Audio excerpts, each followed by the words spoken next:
अब प्रश्नावली 1.2 के बाद हम आते हैं प्रश्नावली 1.3 में। पहला प्रश्न है, सिद्ध कीजिए कि वर्गमूल 5 एक अपरिमेय संख्या है। हमको ये बताना है कि वर्गमूल 5 एक अपरिमेय संख्या है। तो इसके लिए हम जिस प्रमेय का प्रयोग करेंगे उसको थोड़ा सा जान ले।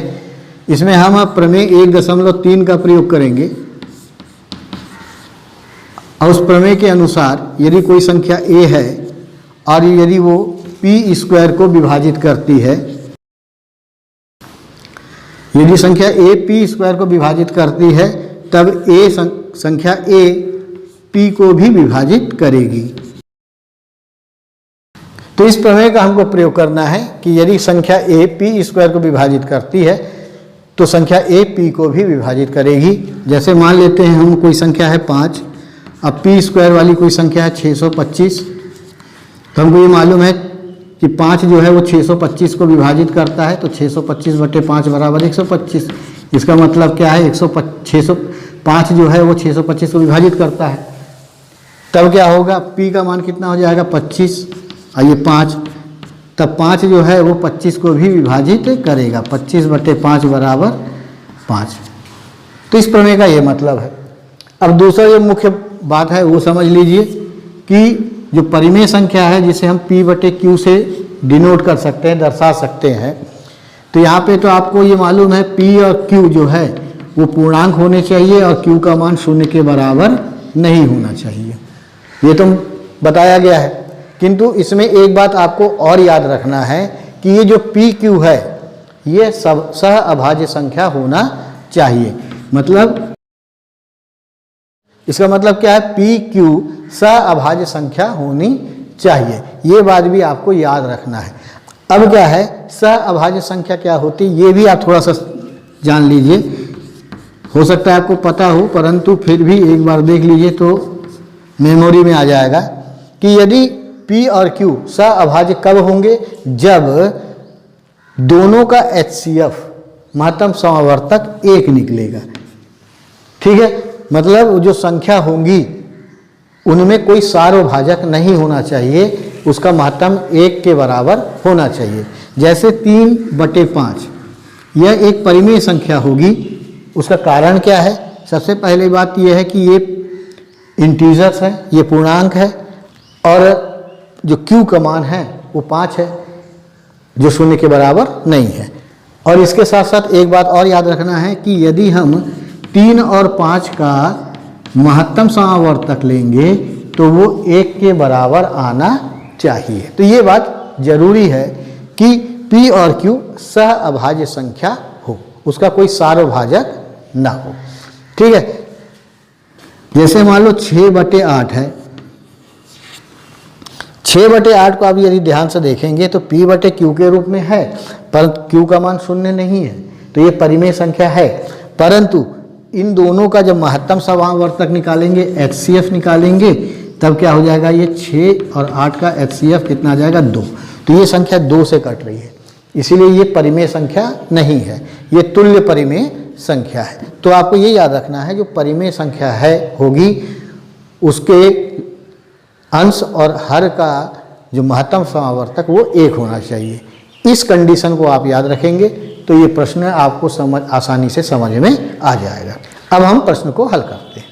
तो इस प्रश्न को हम थ्योरी ऑफ कॉन्ट्रडिक्ट यानी विरोधाभास प्रमेय से सिद्ध करेंगे। पहले हम ये मान लेंगे कि वर्गमूल 5 एक परिमेय संख्या है। हम इसको क्या मानेंगे, परिमेय संख्या मानेंगे और इसको हल करेंगे। और हल करने के बाद एक स्थिति ऐसी आएगी जहाँ पर हमारी मान्यता गलत हो जाएगी। जब हमारी मान्यता गलत होगी तो जो हम ये मान लेंगे कि जो हमने माना है वो गलत है और जो दिया हुआ है वो सही है। इसी को हम क्या कहते हैं, विरोधाभास प्रमेय कहते हैं। तो आइए इस प्रश्न को हल करते हैं। तो हल, माना वर्गमूल 5 एक परिमेय संख्या है। हमने ये मान लिया कि वर्गमूल 5 एक परिमेय संख्या है, तो जब परिमेय संख्या है तो हम वर्गमूल 5 को p/q के रूप में लिख सकते हैं। अब यहाँ पर आपको लिखना है कि pq पूर्णांक के अवयव है, belongs to integer, and q is not equal to 0, q 0 के बराबर नहीं है। और साथ ही साथ लिखना है pq सह अभाज्य संख्या है, सह अभाज्य संख्या है। ठीक है, ये आपको लिखना है क्योंकि पूरा दारोमदार इसी पर है। अब इसको आगे हल करते हैं कि अब दोनों तरफ वर्ग कर देते हैं, तो दोनों तरफ वर्ग करेंगे तो आ जाएगा यहाँ 5 और ये आ जाएगा पी स्क्वायर बटे क्यू स्क्वायर।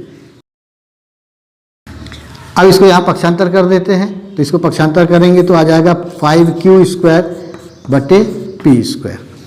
अब यहाँ से हम प्रमेय 1.3 का प्रयोग करते हैं कि 5 पी स्क्वायर को विभाजित करता है, इसलिए 5 पी को विभाजित करेगी। तो इस संबंध से, इस संबंध को 1 नंबर डाल देते हैं, तो इस संबंध से 5 पी स्क्वायर को विभाजित करता है, तो 5 जो है वो पी को विभाजित करेगी। अब ये 5 पी को विभाजित कर रहा है, तो इसका मतलब पी को हम 5 के रूप में लिख सकते हैं। मान लेते हैं हम पी को 5r लिख देते हैं, इसको समीकरण हम 2 मान लेते हैं। पी को हमने क्या किया, 5r के रूप में लिख दिया। तो मान लो जैसे 35 लिखा है, 35 5 से विभाजित होता है, कितना आता है 7। तब हम 35 को किस रूप में लिख सकते हैं, 5 गुणा 7 के रूप में लिख सकते हैं। ठीक इसी प्रकार जब 5 जो है p को विभाजित कर रहा है, 5 p को विभाजित कर रहा है, तो कोई ना कोई संख्या आएगी r के बराबर। तब हम 5 को पक्षांतर कर देंगे तो क्या आ जाएगा, 5r आ जाएगा। तो वही मैंने यहाँ पर लिखा कि यदि 5 p को विभाजित करती है तो हम p को किसके बराबर लिख सकते हैं, 5r के बराबर लिख सकते हैं। अब इस मान को हम समीकरण नंबर 1 में रख देते हैं। अब इसे हल करें तो ये आ जाएगा 5q का वर्ग बराबर 25r का वर्ग। तो 5 और 25 कट जाएगा तो आ जाएगा q का वर्ग बराबर 5r का वर्ग। अब इसको हम थोड़ा सा ऐसा लिख देते हैं, 5r का वर्ग बराबर q का वर्ग। अब यहाँ पर देखो कि यही कंडीशन यहाँ भी बन गई। तब हम यहाँ देखते हैं कि 5q स्क्वायर को विभाजित करता है, तो 5q स्क्वायर को विभाजित करता है, इसका मतलब क्या होगा, 5q को विभाजित करेगा। तो यहाँ पर क्या हो गया, 5 जो है q स्क्वायर को विभाजित करता है, तो 5 क्या होगा, q को विभाजित करेगा।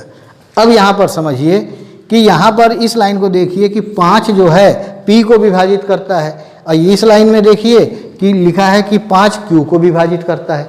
मतलब कि 5 जो है p और q दोनों को विभाजित करता है। अतः 5 p तथा q दोनों को विभाजित करता है। तो यहां पर क्या हो गया, अतः 5 p तथा q दोनों को विभाजित करता है। जब दोनों को विभाजित करता है, इसका मतलब क्या है कि p और q का जो HCF है वो कितना आ रहा है, 5 आएगा, आएगा ना। किंतु क्या है, किंतु p और q क्या है, सह अभाज्य संख्या है। परंतु p और q क्या है, सह अभाज्य संख्या है, मतलब उसका HCF तो 1 आना चाहिए, परंतु यहाँ पर कितना आ रहा है, 5 आ रहा है। इसका मतलब हमने जो माना था वो गलत सिद्ध हो गया। ठीक है ना, हमने क्या माना था, परिमेय संख्या है। जब परिमेय संख्या होगी तो p और q का HCF 1 आना चाहिए था, परंतु यहाँ कितना आ गया, 5 आ गया।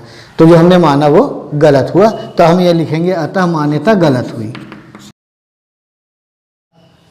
तो मान्यता गलत सिद्ध हुई, इसका मतलब क्या है कि जो हमने माना था कि वर्गमूल 5 एक परिमेय संख्या है, वो गलत सिद्ध हुआ। तो इसका मतलब क्या हो गया, वर्गमूल 5 एक अपरिमेय संख्या है। तो इस प्रकार से इस प्रश्न को हल करना है। अब उदाहरण में आप देखेंगे तो उदाहरण में कुछ प्रश्न और हैं, जैसे वर्गमूल 2 एक अपरिमेय संख्या है, वर्गमूल 3 एक अपरिमेय संख्या है, इसी प्रकार वर्गमूल 7 एक अपरिमेय संख्या है। इनको हम सिद्ध करते हैं। तो इनको सिद्ध करने के लिए बिल्कुल सेम टू सेम यही प्रोसेस आपको करना है, इसी प्रकार से लिखना है। जैसे मान लीजिए कि वर्गमूल 2 एक अपरिमेय संख्या सिद्ध करना है, तो आप क्या करेंगे, जहाँ पर 5 लिखा है वहाँ पर 2 लिख देंगे। यदि वर्गमूल 3 को अपरिमेय संख्या सिद्ध करना है तो आप जहाँ जहाँ 5 लिखा है वहाँ वहाँ क्या लिख देंगे, वर्गमूल 3 लिख देंगे। तो इसी प्रकार से आपको हल करना है। तो मेरे ख्याल से आपको समझ में आ गया होगा, और ये दोनों प्रश्नों को आप एज ए होमवर्क लिख सकते हैं, वैसे भी आपके उदाहरण में दिया हुआ है। और ये प्रश्न बहुत ही ज़्यादा इम्पॉर्टेंट है परीक्षा के दृष्टिकोण से, और चूँकि पहले अध्याय में है तो ये याद रखिएगा कि आपके तिमाही में, छमाही में, प्री बोर्ड में निश्चित रूप से आ सकते हैं। तो यदि समझ में आया तो इसका एक स्क्रीनशॉट लीजिए, फिर उसके बाद हम अगले प्रश्न की ओर बढ़ते हैं। अब अगला प्रश्न है कि सिद्ध कीजिए कि 3 धन 2 वर्गमूल 5 एक अपरिमेय संख्या है। ठीक है, अभी हमने ये देखा कि वर्गमूल 5 एक अपरिमेय संख्या है। ठीक है, इसी प्रकार वर्गमूल 2, वर्गमूल 3 अपरिमेय संख्या है। तो कुछ बात आप याद रखिए कि यदि मान लीजिए कि कोई परिमेय संख्या है और उसके साथ कोई एक अपरिमेय संख्या है। ठीक है, यदि हम परिमेय संख्या किसी को मान लेते हैं, जैसे मान लेते हैं कि 4, और एक अपरिमेय संख्या ले लेते हैं वर्गमूल 2, और यदि इन दोनों को जोड़ दिया जाएगा तो ये जो परिणाम है ये भी एक अपरिमेय संख्या की होगी। मतलब यदि परिमेय संख्या और अपरिमेय संख्या को जोड़ दिया जाए तो ये एक अपरिमेय संख्या बन जाती है। ठीक इसी प्रकार यदि हम इसे घटा दें, परिमेय संख्या से अपरिमेय संख्या को घटा देंगे तो भी ये एक अपरिमेय संख्या बन जाएगी। और यदि हम गुणा कर देते हैं, परिमेय संख्या और अपरिमेय संख्या का गुणा कर दें तो भी क्या होगा, ये एक अपरिमेय संख्या बन जाएगी। और यदि हम परिमेय संख्या के साथ अपरिमेय संख्या का भाग कर दें तो ये भी क्या हो जाएगा, अपरिमेय संख्या बन जाएगी। ये आपको याद रखना है कि यदि परिमेय संख्या के साथ कोई अपरिमेय संख्या को जोड़ दिया जाए, घटा दिया जाए, गुणा कर दिया जाए या भाग कर दिया जाए तो पूरी संख्या जो होगी वो एक अपरिमेय संख्या बन जाएगी। ठीक है, अब हम इस प्रश्न को हल करते हैं। ये जानकारी के लिए आपको बताया गया था कि ये आपको याद रखें, यदि वस्तुनिष्ठ में ऐसा प्रश्न आ जाए तो आप जल्दी से बना लें। अब चलते हैं इस प्रश्न को हल करते हैं।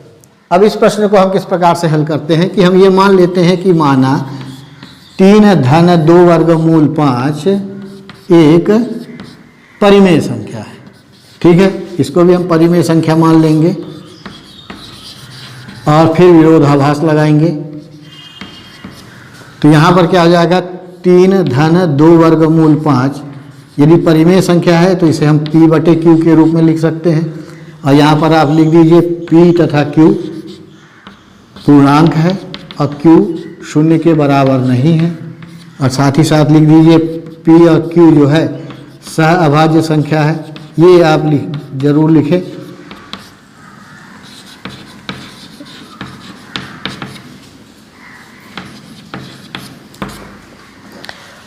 अब इसको हल करते हैं। अब 3 को यहाँ पक्षांतर करें तो 2 वर्गमूल 5 बराबर P/Q माइनस 3। अब इसको थोड़ा सा हल करते हैं तो 2 वर्गमूल 5/Q P माइनस 3Q। अब 2 को पक्षांतर करें तो वर्गमूल 5 बराबर P माइनस 3Q/2Q।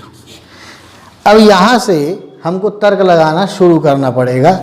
तो तर्क आप देखिए क्या होता है। सबसे पहले हम लेते हैं RHS को। ठीक है, right hand side. Right hand side में देखो कि ये P और Q क्या है, पूर्णांक है। P और Q जो है वो पूर्णांक है। तो P माइनस 3Q ये कैसी संख्या होगी, ये भी एक पूर्णांक संख्या होगी, क्योंकि 2 पूर्णांकों को जो घटाया जाए या जोड़ा जाए तो पूर्णांक संख्या होती है। तो ये भी क्या होगा, एक पूर्णांक संख्या होगी।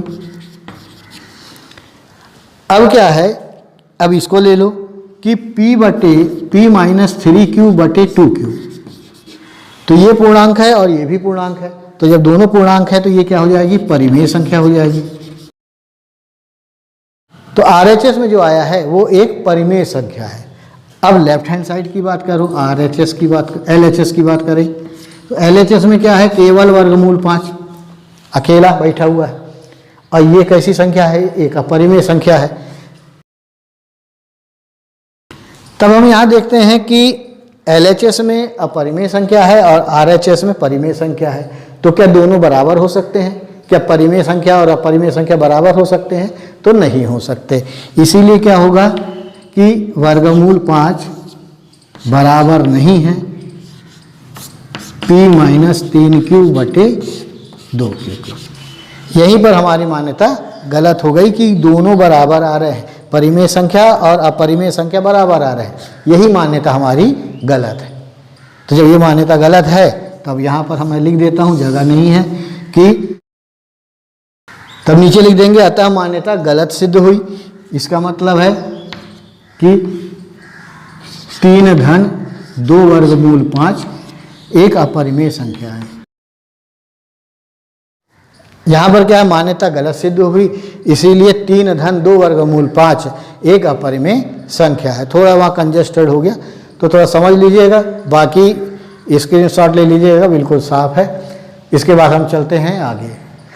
अब जो तीसरा प्रश्न है, इन दोनों प्रश्न का मिला जुला रूप है, उसे आप देखिए, और यदि ये दो प्रश्न आपको समझ में आ गए होंगे तो तीसरा नंबर का प्रश्न भी आपको बन जाएगा। इसीलिए प्रश्न नंबर 3 आपके लिए होमवर्क है, इसे आप इत्मीनान से बनाइए और बनाने के बाद अपनी कॉपी में लिखिए, और यदि समय मिले तो कमेंट करके मुझे बताइए कि आपने प्रश्न को किस प्रकार से हल किया।